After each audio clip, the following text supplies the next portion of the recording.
some of these different herbs and things for the sake of healing as well as for just the pleasure of the tea. But the concept of that internal art of Tai Chi and Bagua, Xingyi, those were the things that we focused on because, to be young and healthy and pliable. And then after a while, you realize that the punching and kicking, that rigorous external movement, it'll break the body down. And as you get older, then you have all the other complications. So it is because of the Tai Chi specifically that has helped to keep that youthful appearance and that ability to move. He's bragging now. What's the next question? He has the right to do it, but still. Next question. Yes, sir. Well, greeting, man. That's Grandmaster Charles Logan, St. Lucas Road, Moses Powell, Little John Davis. This question is directed towards Grandmaster Ryan Van Cleef. I noticed in the film there was a large picture of Grandmaster Frank Ruiz in the background. Can you speak a little bit about your relationship with Frank Ruiz, with Grandmaster Frank Ruiz?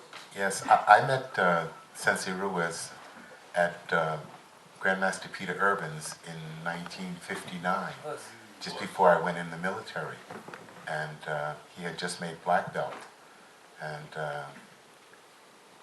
I went to study with Sensei Ruiz with the authorization from my teacher, Grandmaster Peter Urban, in 1967 after I came back from Vietnam.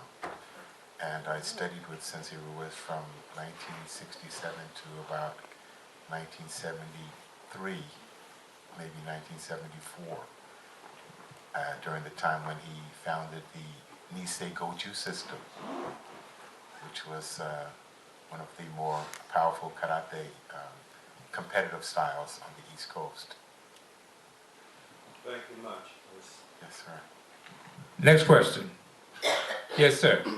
As an aspiring practitioner. Please stand up and project so we all can hear you and be on tape. As an aspiring practitioner, I would like to know a reflection of your journeys from your beginnings to right now. What is one thing that you say that you've learned over the years? Are we talking about the film industry or martial arts? Both. Pick one, brother. Okay, I'll say the film industry.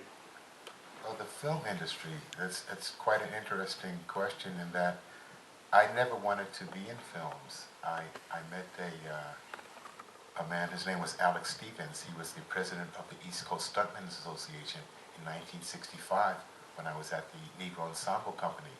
And he was the one that actually inspired me to go into the film business. I worked as a stuntman for about 25 years. I was the chairman of the Screen Actors Guild Stunt Safety Committee for 20 years.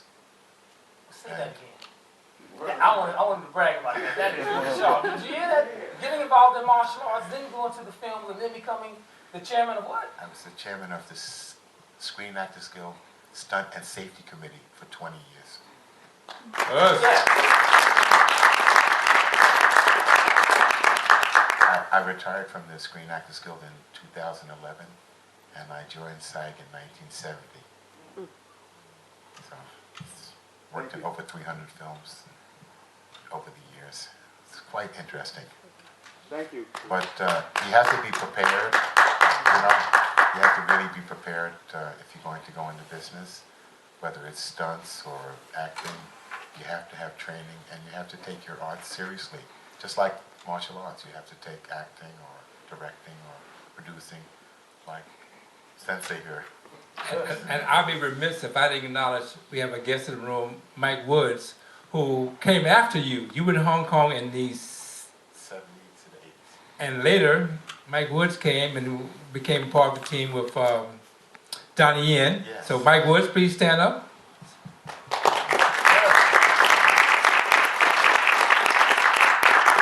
Who has the next question? Yes. This is just a general question. I know that today is MLK Day, and I think Dennis Brown spoke a little bit about MLK. I'm wondering, did the effects of potentially Malcolm X had, or the lack of influence that Malcolm X had on your own experience in potentially martial arts? Well, I met Malcolm X with Grandmaster Moses Powell, maybe 1966. It was at a mosque in Harlem, and that's where Grandmaster Moses Powell was teaching the FOI, the Food of Islam.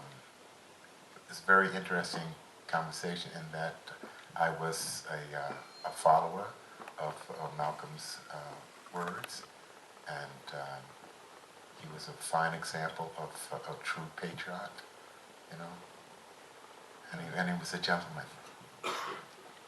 If I could jump in, because I know that during that period of time, there was three major movements. It was the Black Panther Party, the Nation of Islam, and also the tradition and movement started by Maulana Ron Karenga and Amir Baraka.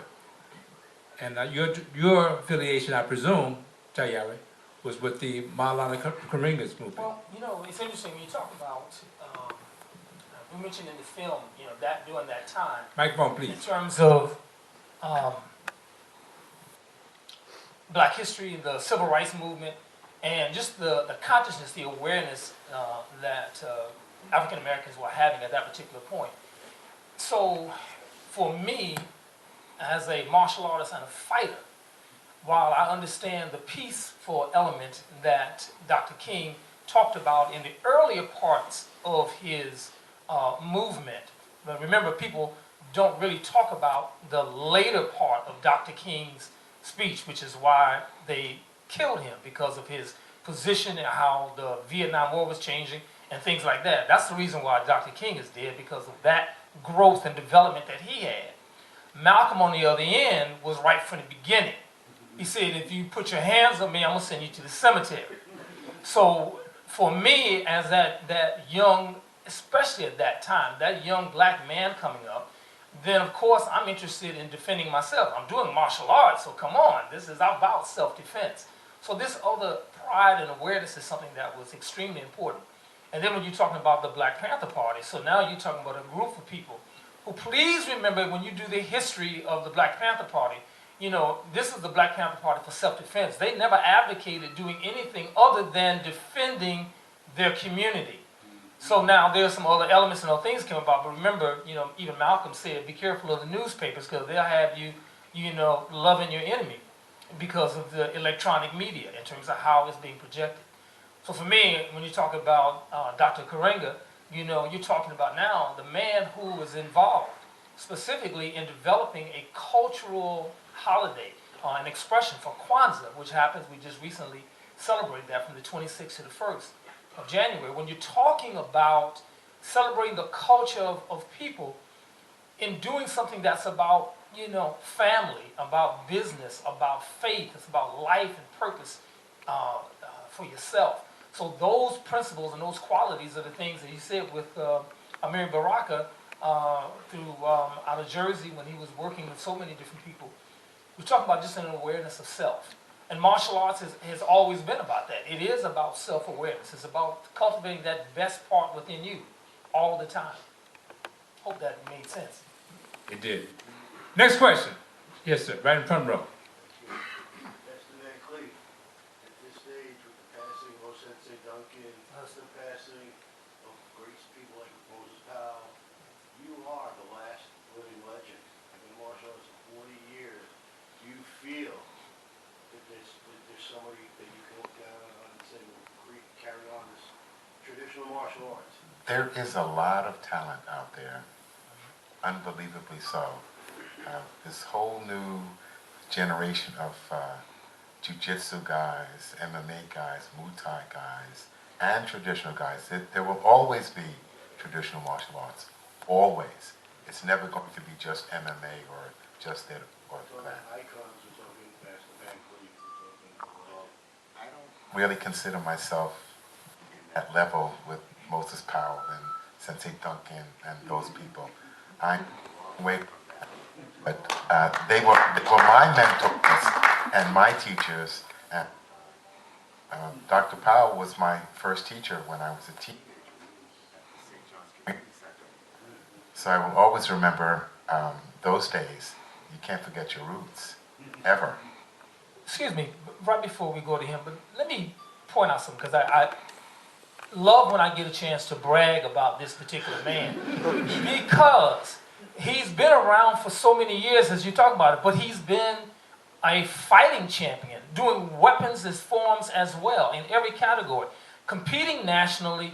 When I go back to 1967 as a little kid in Chicago, watching him compete and fight there, he has been amongst, I mean, he talks about Dr. Powell, you know, but, and then, of course, Grandmaster Ronald Duncan, but Peter Urban and Frank Ruiz. I mean, and the list goes on with who he has been associated with and has always established himself in all the genres. I mean, it's really important. So, as humble as he may be, but you know, really, that's the man. He's done so much all around and has been a dynamic friend throughout all of it. He's always done that. So, you know, and I get to know him. So, you know.